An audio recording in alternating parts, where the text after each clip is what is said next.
Hi there, I'm Bevan Thompson and welcome to the Wellbeing Whizz Omnicast. What is an Omnicast? Well, an Omnicast is a video podcast. It's also an audio podcast. It's also a blog on my website. It's many, many things. It's more than just a podcast, basically.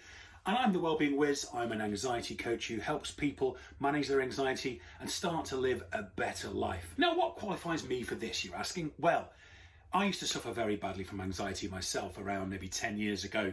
I had all the symptoms you could think of, the sort of sweaty palms, the dizzy head, the random thoughts, racing thoughts. It turned to depression.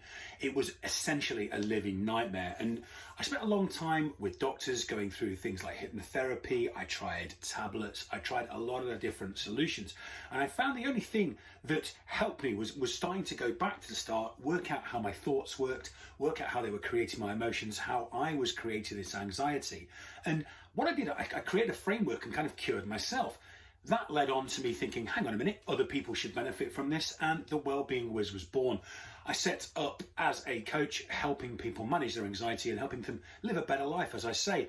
The Omnicast every week is about sharing tips about this, interviewing other people about their anxiety, me talking about ways to understand anxiety and how to cure it, and essentially just a place where you can learn more about anxiety itself and sort of sharing a lot of people's experience with it. Welcome to the Wellbeing Whizz Omnicast, episode number 31. And today I have a fabulous guest for you guys. I listened to a podcast with my friend Manuela, who's been on the podcast before, and it was actually on this lady's podcast. The lady is called Francesca Raffa. She's an energy healer. She's all sorts of things. She'll tell you all about it in a minute. But hi, Francesca. Welcome to the show. Hello, thank you so much for having me. I'm so excited. It's cool. Well, as soon as I heard you on the podcast, I was like, you know what? We need to get her on this. It's going to be fun. So tell the guys a little bit about what you do and what you're all about. That'd be great. Yes, thank you. So hi, everybody. I am an energy healer, healing herb practitioner, and founder of Spiral Tea. And I host various events that allow us to get ourselves out of the mind and into our bodies and souls. So some of the events that I host are sort of like healing herb tea ceremonies, conscious dance. So it's all about finding other ways to really get out of the mind, and energy healing as well kind of interlinks into those events and bits and bobs. So very holistic approach to living, conscious living. Brilliant. I love that. And it's perfect for people who listen to this because they're obviously people listening to this tend to suffer from anxiety, panic disorder, things like that. So it's great to get back into your body, to understand your body, to, you know, all those sort of things. I'm sure about talk about it a bit more, but I need to know about conscious dancing because I've been unconscious dancing for years. I'm here for that. Cool. So my first question would be, what does the word anxiety mean to you as a person? Because obviously everyone's got their own little description of it. Yeah, so anxiety to me is like a floating dark cloud that kind of bubbles up and is also a reminder that we need to slow down. So that's kind of how I like to see anxiety. It's a trigger point, and if we listen to it in the right way, we can respond in the right way. I love that. It's a really, do you know what? That's actually a very positive description of anxiety. Normally people come on, and yeah, the dark cloud thing started off, but it was more the kind of, if we listen to it in the right way, there's a lot of positive things coming out from you about that. That's good. I like that. Brilliant. Yeah, because anxiety is a natural thing to feel as humans.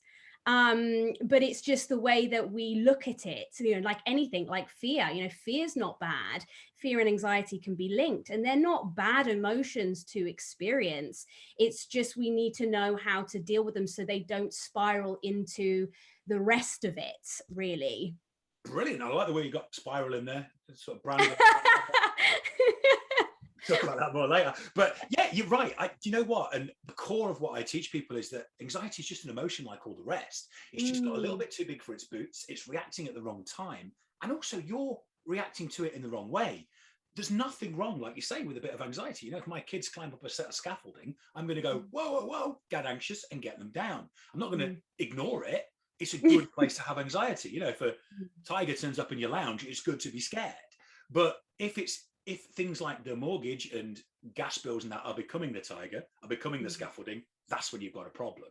And So you and I are talking from the same hymn sheet there, definitely. But I like the way you've got that real positive spin on it that people can take from that. That's cool. So tell me, I presume because you're such a chilled out Fonzie, you don't suffer badly from anxiety, or well, am I wrong? Is there a time that you can share with everyone when you felt particularly anxious, or how it affects you in particularly?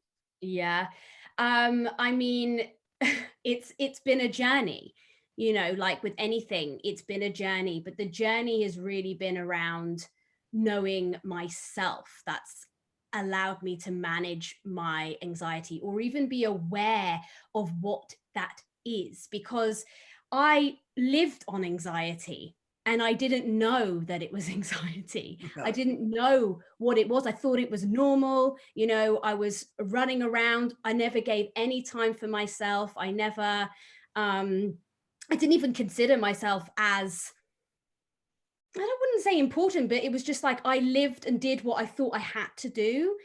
So I worked all hours God sends, like, my playtime was really loads of alcohol because I didn't know how else to rest. I didn't know what resting looked like. And I thought that was the way I was, that cliche thing of work hard, play hard kind of thing. Party, yeah, absolutely. And I didn't realize that I was actually, what I was saying to you before was about the high functioning anxiety, because I was functioning fine and I was doing about my life, but my mind was never stopping. It was always go. And that gave me anxious thoughts, because I was always thinking 500 miles ahead. And never in the present moment. So I didn't even know I had anxiety until I started taking care of myself and listening to myself through mindful practices. And then I started realizing, oh, those feelings I was having was anxiety. But I never boxed myself in having anxiety. It was just, I felt anxious, or I never really I mean, in my belief, I just don't believe in boxing anything. No, you're so right. I always yeah. tell people, anxiety is an emotion. You can't suffer from an emotion. It's like, oh, I'm suffering from joy today. I'm suffering from happiness. That would be great, but it's more like you're not managing it correctly, or not, like you say, not even knowing that it's your predominant emotion, or it's your overriding emotion. That's, people, like you say, boxing it off is what society seems to have done with it, and saying you're suffering from anxiety, it's this monster, it's this thing, it's this syndrome, it's whatever. And actually learning to manage it is a lot easier than that. You're bigging it up more than it needs to be by giving it a syndrome and giving it a name and giving it this, that, and the other. That's it, because when we are defined as something that we've put into a box, and when we think we're defined by something, what we're actually doing is creating more of it, because we are giving attention to it and focus that we have this, or that's what we are, that's who I am. And we are actually really none of those things. They are all just passing and coming and going as they please when it comes up, or whatever. Like you said, you can have joy, but we can also have sadness, and that's okay. Yes, I am joyous. You can say I'm anxious a lot of the time, but you never go, oh, I'm just joyous every day, and it's just getting me down. This constant happiness is driving me crazy. But it's true. It's like you say, that letting the emotion go is the problem. You can feel happy, and then on a dime you can change that, and you can change it. In fact, the great fun I have with the clients is when we get to that part, is creating emotion. It's like, whenever you like, just create happiness. Remember something you really enjoyed, create that feeling inside, know what it feels like. And it's funny that they realize they can do that, but all of a sudden, oh, I've been doing the other. I've been creating anxiety. I've been creating unhappiness. I've been creating. And then the light bulb comes on, and I was, oh my God, I'm responsible for it all. And then that's a different angle we have to go down. But yeah, it's, you do create your own existence. You create your own feelings every day by your thoughts. And you're right. It's a passing thing, not a overlooming monster thing. So what would you say is the hardest part of being anxious, or when you were anxious in your eyes? And sort of, is there a secret you've got that stopped it taking over? So I mean, for the anxiety that I kind of experienced, it was more of a burnout. It got to the point where I just didn't see that way of living as being sustainable, to constantly be turned on all the time, to constantly be thinking 1,000 miles ahead of my now, and never really feeling fulfilled, or satisfied. So these were the kind of feelings that were coming up for me. It was a form of burnout, and it drove me to my own self-awareness and to understand myself really, and the emotions that I feel, and how I can then go about controlling them or trying to manage them. So having said that, I started with meditation when everything just got a bit much for me, when I just would feel overwhelmed, because I think overwhelmed and anxiety are quite linked, aren't they? When things just feel too much, but again, we're creating that too much pressure on ourselves. But I would feel overwhelmed a lot, and I do sometimes still feel overwhelmed. But like I said at the beginning, what I think about anxiety is when anxiety does come up, and when I start to feel this, it's almost like okay, things are piling on. It's a reminder to be like, okay, I now need to go and take a moment to be. And so I'll just go and take a pause and just sit with nothing on, just on my own, maybe with a cup of tea, just with some music, no matter how busy my diary is. Because even if you take just 5-10 minutes to be, then you are putting yourself back into the perspective of what really is important. And the main priority is you. That's amazing. That's a great piece of advice. I love that. No matter what it says in your diary, and because you made that lovely comparison, you're always chasing ahead. It's almost like you've got that fishing rod with the dream on the end, and it's in front of you. You're always chasing it and chasing it. And you're never going to catch it, because you're always the next dream and the next thing and the next thing and the next thing. You're never really happy. And it's that taking that moment just to be, and just be who you are, and appreciate what you've got, and have that in the moment. And it's so hard for people I know who are feeling terrible to just, people say, oh, start meditating. And I always used to laugh, like, clear your mind. It wasn't possible because my mind was so busy.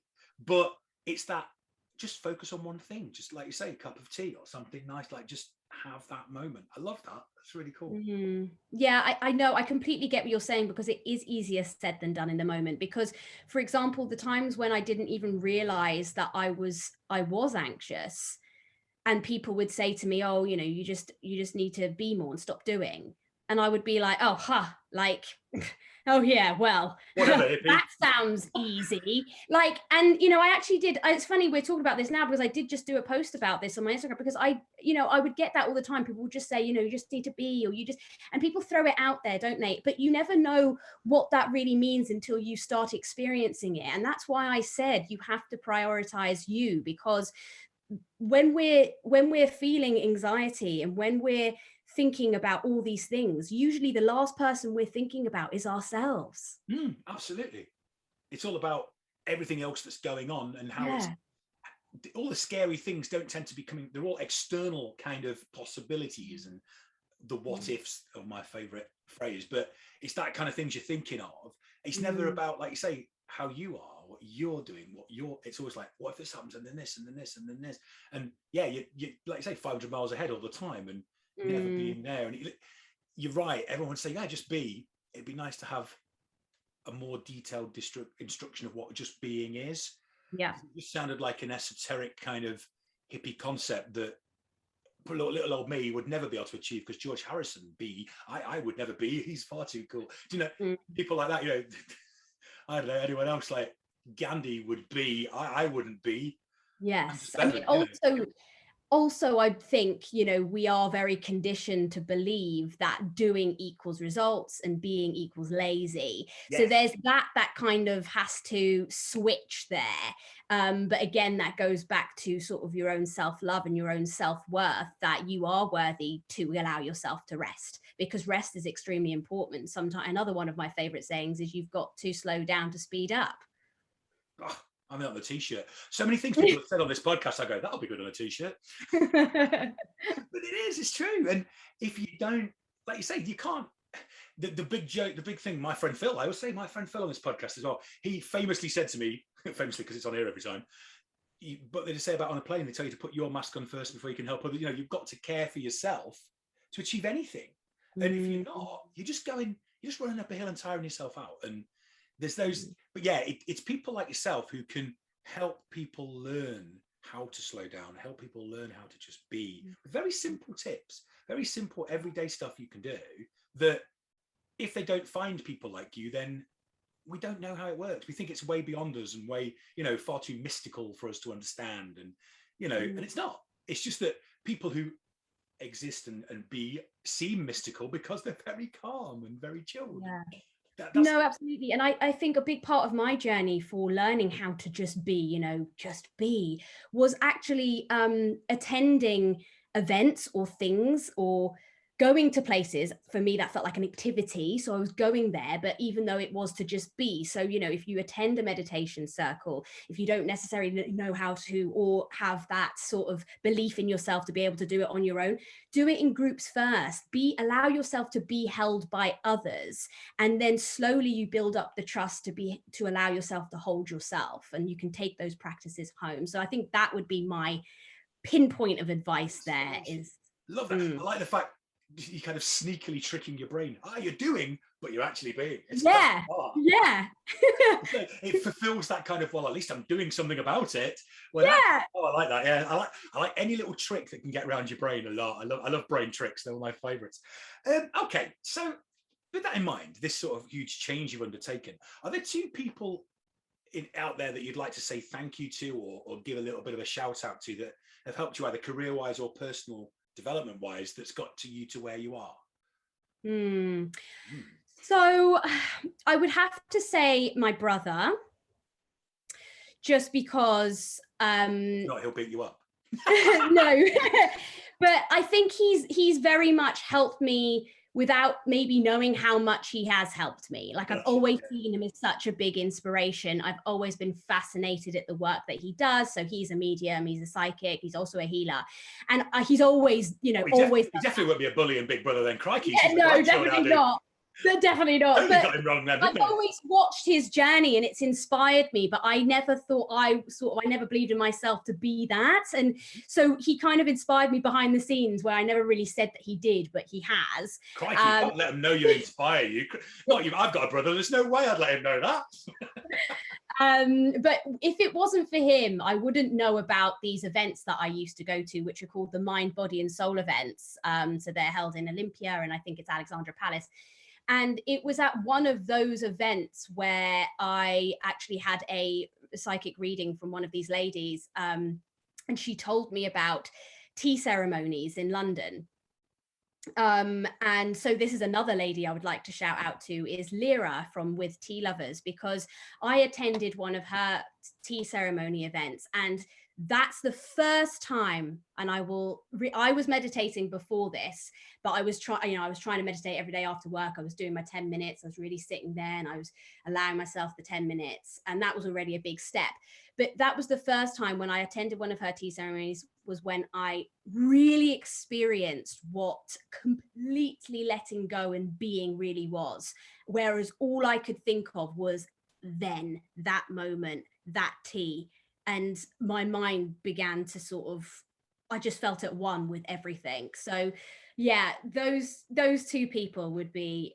And I love this concept of meditating with tea. It's just so very cool. Like, who would have thought that having a cup of tea could be such a life-changing experience? And we just see it as like, let's have a brew. I mean, even my actual booking a free half an hour with me is called Have a Brew with Bevan, right? And so I'm actually bringing a tea ceremony to them without really realizing. There's a tea ceremony in what I do. Yeah, this is it. And which is why I started Spiral Tea, actually, because it's all about connection, because naturally we like to connect over a cup of tea. Tea is a heart opener. There's so many herbs, like healing herbs, that we use that actually allow us. For me, herbs have changed my entire life. They have unlocked so much to me. That has happened so subtly, and it's only recently where I've been like, actually, if it wasn't for my journey with the herbs, maybe none of this would have unlocked, because it happens on such a level that you just, it's inexplainable. It's only felt. Wow. I need to go to one of these tea ceremonies. I think I really do. I think I really need to give them one of a go. I think I'd love it. Okay, we've talked about people. How about, I'm a massive reader. Is there a particular book that you'd request, that's the wrong word, that you'd suggest to our listeners and watchers that they should read to get on the chilled out vibe like you are? Well, I mean, a lot of people have probably heard of this book, but it again was one of the ones that really stood out for me is The Power of Now by Eckhart Tolle. Like, that would definitely be yours because it teaches you, and there's practical tips in there as well on how we need to focus on the now, which helps again with anxiety. And I would say 75% of people who come on the podcast say it's one of the books. No way.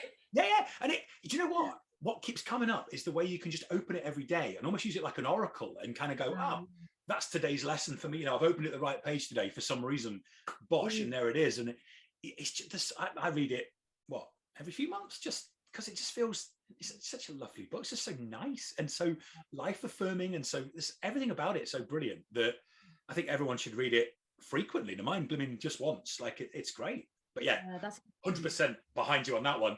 And to be honest, people usually pop it up and go, here, this book, but you haven't got. Do you know, every time, I don't know, if people are watching a video, when I first spoke to you, I thought they were all books behind you. I thought you were some sort of massive library in your house, but it's all tea. So there you go.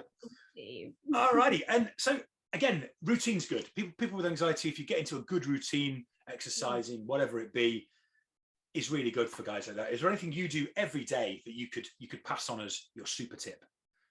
Yeah, so I do, mornings is my time. So I would say find a time that really works for you, where you feel the most calm. So some people, it might be evenings. I like mornings. So meditation is my absolute every single morning routine. So I'll wake up, I'll make my cup of tea, and I will sit in my corner and I'll put on just some maybe light flute music, and I will sit I give myself half an hour to an hour. Now I know this might be long for everyone, but that's because I wake up really early to just make sure I do it. Half an hour to an hour every morning of just sitting in stillness with my tea, meditating, and then journaling. Journaling is before I start my day. I'm so glad you said that. I love a bit of journaling, me.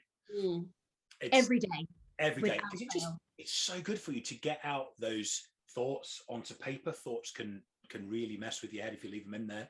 Gets to get them out on paper, and also it's just so therapeutic. So good looking back on old journals, how much you've changed, grown. It's just a great practice, and I think everyone should get into it. But meditating with tea for an hour, I have to give that a go. I have to give my coffee habit a kick and get on the tea. Maybe not an hour, but you could do half an hour. But you're not one of these 5 o'clock people, are you? Yeah. We've had a few people on the podcast, a few guests before, who have been like, yeah, I read is it 5 o'clock club, the book? Yeah, the 5 a.m. club. And as soon as you said I get up early, I thought, I bet you're one of these 5 o'clock people. I'm the 6 o'clock club. I'm a little bit later. Yeah, it varies, 5 or 6, but in between that sort of time. 6 and 7. It's still slightly away from me. I'm working towards it, but I'd have to go to bed at like 8 o'clock. Okie dokie. We'll move on to the more fun bit now. I like to go from quite serious stuff to quite fun stuff, because I think you can find out a lot about someone from these questions coming up.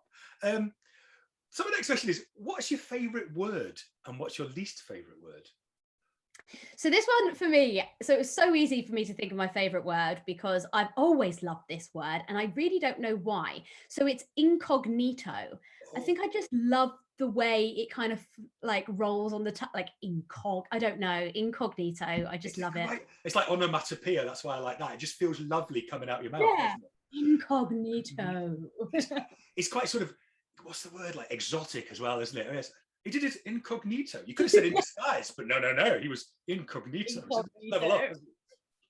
It's like James Bond level of a disguise. Like, so incognito is incognito. Yeah, in itself, it's disguised and quite genius. Oh, that's brilliant.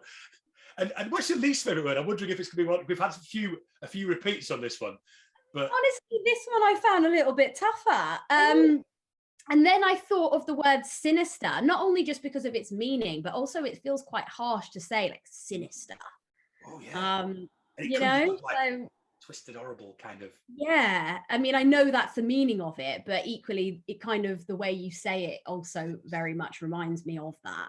Yeah, words like that you can't say in a happy way, can you? Oh, that was sinister. It just doesn't come out the right way. Yeah, you're right, crikey. That's quite weird though, because incognito is like, undercover, but sinister's not. You could be incognito being sinister, couldn't you, really? Yeah, you could. That's weird. The polar opposites could work together to provide a real sort of. Oh, well, we live in a polar world, don't we? So moist one one without the other. People are not keen on the word moist. We've had that quite a few times. But I mean, I don't really get that. I don't get that. Moist is fine. It's the way you say it. You can say it in such a way that it just starts to feel a bit. Whereas, yeah. I mean, that's like anything. If you repeat it over and over, it stops meaning a thing. Like incognito. If we say it enough times now, it wouldn't mean nothing. No, just words. Yeah. Like when I'm talking about books, I always bring up Sarah Knight's book, The Magic of Not Giving an F. Yeah. By the third page, that F word means nothing anymore. It doesn't have any impact whatsoever. You've read it 300 times. You're just like, yeah, there it is again. It's just a word. But yeah, that gets mentioned a lot in the book thing because I'm obsessed with it. Okay, now then, I stole this one because I love this. I don't listen to Radio 1 because I'm old, but the one time I did catch it, they did this thing on Greg James's show about unpopular opinions, things you believe or things you have an opinion on that no one would agree with. For example, I think Bryan Adams' music should be deleted from the world. Can't stand it. Don't know why. Just drives me crazy. Singing in Disney films drives me up the wall. And I thought The Life of Pi was a terrible film. I haven't even seen that. I don't know. Don't bother. It's awful. When I came out of the cinema and I was like, that was pants. And everyone else was like, what an incredible piece of cinema. I was like, oh God, I'm on my own here. But there you go. Yeah. So what's your unpopular opinion that other people would disagree with? I find small talk really hard, but I don't know if that's super unpopular. I think a lot of people find that quite difficult. But I you know, like when you meet your neighbours and it's like, hey, and it's just like the nice today. Yeah, like this just awkward, and then you don't know when to stop, and yeah. So I like British, kind of like Britishness. Yeah, well, you know what? I did want to say that, but then I thought that might popular. Yeah. Yeah, you know what? The awkward Britishness. Then that's what I'm gonna say. It's brilliant, isn't it? That kind of like, oh, we don't say anything we really mean. There's a great is it a Facebook group? Is it Very British Problems? And there's some you go, God, I do that. I really do. You could be stuck at the most awful dinner party, having the most awful conversation, that you're hating it, and you just sit there going, yes, wonderful, great, and you just want to die inside, and it's like, oh, it's so very British. Yeah, that's stuff. So yeah, small talk falls into that. It's a real British skill. That's what's the other thing? Like, I underestimating it. Oh dear, I'm a little bit upset. I'm absolutely devastated. We never fully give our true emotions any. Yes, so true. That just pet hate. No one's ever telling the truth. They're like, that's irked me a little bit. I am fuming. On the fence, that thing. What? That's it. Hence the unpopular opinions as well. Like, why give unpopular opinions? Boris Johnson, but it's not all his. It's not his fault. Crikey! I tell you what, I've got a can of worms down here. Do you want to open that? We're going down a hole now. Crikey, that poor man. I mean, I disagree with almost everything he does, but it must be difficult being him, mustn't it? Crikey. Yeah, that's what I'm saying. It's not his fault. I mean, I've got no hair. I'd love to have hair again, but I'm not sure I'd like that hair. Even I would draw a line at that. Iconic. It's very iconic. Do you think it's all part of kind of like a kind of package of getting himself noticed? Like, is it part of this affectation almost? I've always thought like the funny hair, the funny voice, the shabby clothes, the kind of is it all when he's like at home, is he like, crikey, that was a busy day, and completely back to normal, and all this kind of is all just. I would love to know. The funniest thing, I actually saw Boris on a Boris bike once, and that was for me. I'm surprised the whole world didn't just like cave in on itself and sort of meta sort of tunnel. And he was loving it. He was loving it. I bet he was. I invented this. No, he didn't, Boris. It's a bloody bicycle. It's been around for look at me. Honestly, when he come floating down with the two flags on that was the pinnacle of like, was it the Olympics, I think, or something, announcing something. It came down on a zip wire, two flags in his hand, and it was like, You will never recover from this image. This image will be following you for the rest of your life, sunshine. But yes, he's an unpopular opinion in himself, isn't he? He's like pretty much the world's most unpopular opinion. Right, I'm obsessed with time travel, literally obsessed. Any film I can get hold of with time travel in it, any concept of time travel I can look into, I'm obsessed with it. Particularly because I think I can teach people to change their past by changing the way they think about it. Now, yes, if I lent you my time machine for 10 minutes, what one piece of advice would you give to, and I say the 20-year-old self, but you maybe not even 20 yet, your younger self? What piece of advice would you give yourself if you got the chance? I would say to not get caught up in the expectations that other people have of you, and instead dive deeper into the hobbies or the things that bring you joy, forms of self-expression, before giving into what's expected of you. That was my downfall. Right, okay. So like, yeah, so you followed the kind of the more career, the more what people expected you to achieve, achievements and all that sort of stuff, when actually the real joy, the real happiness in life isn't found from that. Like I said, that fishing rod, you were chasing it all the time and you were never going to catch it, when actually all the true joy is elsewhere, in tea. Yeah, so now I'm just going backwards to my childhood love and what I used to love.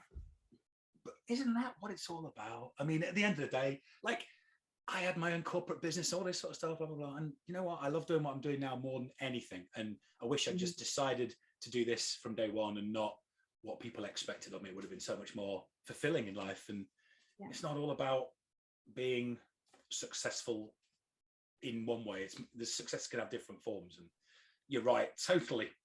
Okay, the next one, I like this one because I get to do this funny little thing. If there was one question, is there one question you would have liked me to ask you that I haven't asked you yet? I mean, this is quite in relation to sort of energy, but so the one question I would have liked you to ask is, which chakra is in balance when we experience feelings of anxiety? Oh, crikey, hang on a minute. Francesca, I've just had a really good, interesting thought. A question, if I may. Which chakra would you say, from your experience, is in balance when we witness anxiety or feel anxiety? Please, pray tell. So the root chakra is in balance when we're feeling senses of anxiety. Our root chakra is our center of stability and our foundation. So when we feel any type of fear, anxiety, it's an imbalance within that area. Our root chakra is the base of our spine. Okay, that's where that one is. Just for it's at the base of our spine. And what's great to sort of balance, an easy way to rebalance this chakra without sort of any type of energy healing, is actually visualizing the color red into that spot at the base of your spine, surrounding yourself by the color red, wearing red, or using red underpants on. That'll be the base. Red underpants. Exactly. Actually, that was one of my business ventures a few years ago. Chakra balancing pants. Chakra pants and intention pants, because no one knows you've got them on but you, so you can remind yourself of your pants. You know how there's the lucky pants? Well, your intention pants. Chakra pants. Chakra pants sounds like a rapper. Yeah, but I mean, there's also like crystals that you could hold on to and remind, like hematite and garnet, red crystals for balancing the root chakra. So that's cool. I quite like this idea of this pair of chakra pants with a crystal in the back, kind of crystal powered chakra pants with chakras on, like, you know. This is where we met. We were going to bring this to market. This would be awesome. Crystal embedded chakra pants. We're going to copyright this, right? We're patenting it right now. If we mail it to ourselves, we're done. We're good. Okay, so the next question is, because the following question is the guest question. However, this guest question was so good. Very, very good, that it stayed in the podcast, because I love it, because I think it says a lot about a person. This is the Christie Mimms Memorial Question. What is the best 80s movie and why? So again, I actually struggled with this, but I'll have to say it's The Breakfast Club, because I really resonated with that movie. I love how, you know, these people came together, thought, you know, just out of thought that they wouldn't get on because they're from different groups. And then when they started opening themselves up to each other, having non-small talk, but proper conversation. It ties in beautifully to all your answers.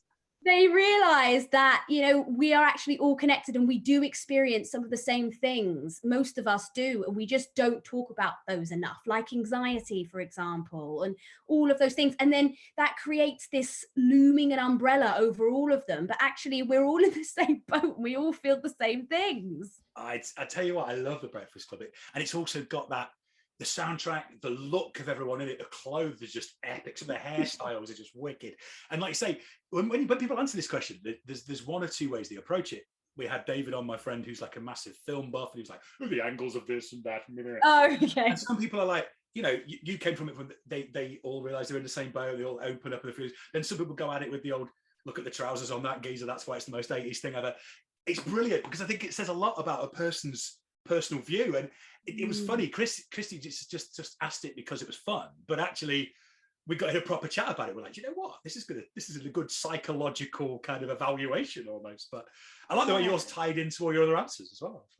Yeah, but you're right, actually. The way we see things is how we perceive our reality. And I'm very deep in the way I look at things. So there's always a meaning, or, yeah. So actually, whereas I was all about National Lampoon's Christmas Vacation and Ferris Bueller's Day Off. Yeah. Maybe I just need a holiday. There's the link. Perhaps I need a break. But there we go. Okay, so as you know, our next question was set by the last guest, a lady called Charlotte Jones, who's a therapist from around here in Manchester. She said, do you openly talk about your own anxiety or mental health, or is it a secret? Real deep one. Usually we've had like, what would you eat for £1 million? Yeah, no, that's a really good question. I feel like I've opened up about it today on this podcast, so I would probably say that I do. Really have. It's not been a secret today. No, it's definitely not been a secret today. But I probably in the past, when I didn't really know what it was, I would have hidden that, because, you know, sometimes we think those type of feelings are a sign of weakness, and, you know, we have to put on this strong front, or, you know, everything's fine. So probably in the past, I would have hidden that because I didn't actually know what it was. So I didn't know how to explain to someone how I was feeling. I wasn't really sure. But now that I've done a lot of inner work and built the self-awareness of myself, I'm very open with how I feel. And I do share when I'm feeling anxious, but ultimately, firstly, before I share about being anxious, I sort myself out, and then I can talk about it. You know, I take the time to sort my you know, again, prioritizing myself, and then I might share. But if people are talking about it and their experiences, I'm 100% there and sharing mine as well, because that's the way we connect. Absolutely. And it's becoming more and more of an open discussion now. It used to be, I think it's being understood better. I think when I was really, and I hate to say suffering from anxiety because I tell people they're not, when I wasn't managing my anxiety properly, it was weird. I didn't know what was going on with me, and there was no one to talk about it with, and it wasn't such a big, and it was like 15 years ago maybe now, and it wasn't such a big discussion back then. And that sounds ridiculous, like still the 2000s, you know, it wasn't like the 70s or anything, but it was still like quite an opposite, especially for men. I find men don't talk about it at all, because it's like this whole stupid, it's a sign of weakness business. It's not. Everyone has anxious thoughts because of the way we're made up and the way we're built. And actually, if anything, you know, it's coming from very much that caveman, Neanderthal kind of vibe, don't get eaten by a tiger kind of space. And it's just fear. And it's just that kind of thing that's building up. And no one's talking about it. But now we are, thank God, and it's getting better. So that's good. And what would you like to ask my guest on episode 32 next time? Amazing. So what I would like to ask is, what did you used to daydream about as a child? Oh, that's lovely. Hey, that might sneak in as another memorial question. That's brilliant. What did I used to daydream about? What did you used to daydream about as a child? I used to daydream about, I mean, I actually saw the world. I'm analysing you now, by the way. You can No, that's fine. But I used to daydream about the world as like this beautiful green meadow. The sky was always blue. I was just happy, like floating. That's what I used to daydream about. That's what I like when you were a child and you think of like your ideal life. That was it for me. Just like living in nature, just looking at the sky, and it was always summer. It was just like perfect. That's kind of cool, isn't it? That's nice. I think I used to daydream about opening batting for England at Lords, but that's because I was just a cricket obsessive. So it was like, as a kid, I think that would have been my dream thing. And I also used to daydream about playing festivals, like because I play guitar, And I've actually done that now. So I've played open air festivals and all that, big crowds and that. And it's like, I've fulfilled one of my daydreams. So that's good. But yeah, the opening batting for England at Lords hasn't quite come off. But, you know, maybe one day still. I don't know. Who knows? Hopefully. Oh, that's a great. I love that, because that's going to open up. And I always say to people, your mind can go one of two ways. You can be creative or you can be anxious, and it's going to open that nice little creative box for people when I ask that question. So and people are listening. You know, what did you used to think about? Just be in that moment for a minute. That would be nice, actually. Go back to your little childhood thoughts and yeah. What does your inner child need from you now? You know, all these kind of inner child questions. But it's been awesome chatting to you, because it's given people a different perspective on how to be and how to, like, because if you are being in the now and just being, and you've got techniques to do that, you can avoid anxiety quite easily, because anxiety is always about worrying what's to come. And being here and be here now, to quote Oasis, being here now is very much like the key to it all. So how do people listening and watching find out more about you and what you're up to? Yes, so I've got lots of exciting things coming up. So you can follow me on Instagram, which is at _spiral_collective. So that's for all my events, energy healing. Or if you are a tea lover, then please follow me on at @spiral_tea. They kind of correlate with each other. It's like Spiral Collective, the umbrella brand. I believe Tea Lover is going to make an album with Chakra Pants. Yeah, coming soon, the Chakra Pants. Tea Lover and Chakra Pants live. It's going to be cool. Sorry, I put you off then. It just came to me. I was like, oh, I like that. Instagram is probably the best way to connect with me, but I'm sure you'll put my handles in there. I will indeed. Yeah, I was about to say I'll put it on there. And but yeah, you're definitely worth a follow on there, because it's some lovely stuff and really sort of uplifting, kind of nice. Nice is such a wet word, Bevan.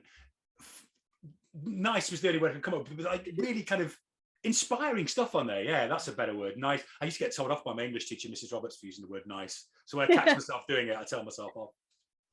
Thank you. Yeah, great to have you. Thank you so much. And like everyone, check out your work, and yeah, give me a shout if I do a thing called a brew with Bevan. We've been obsessed with tea today, but yeah, you can get a free half-an-hour chat with me about anxiety and all things to do with that. And let's see if we can put you on the right track. But yeah, see you next week. See you, Francesca. Thank you. Thank you.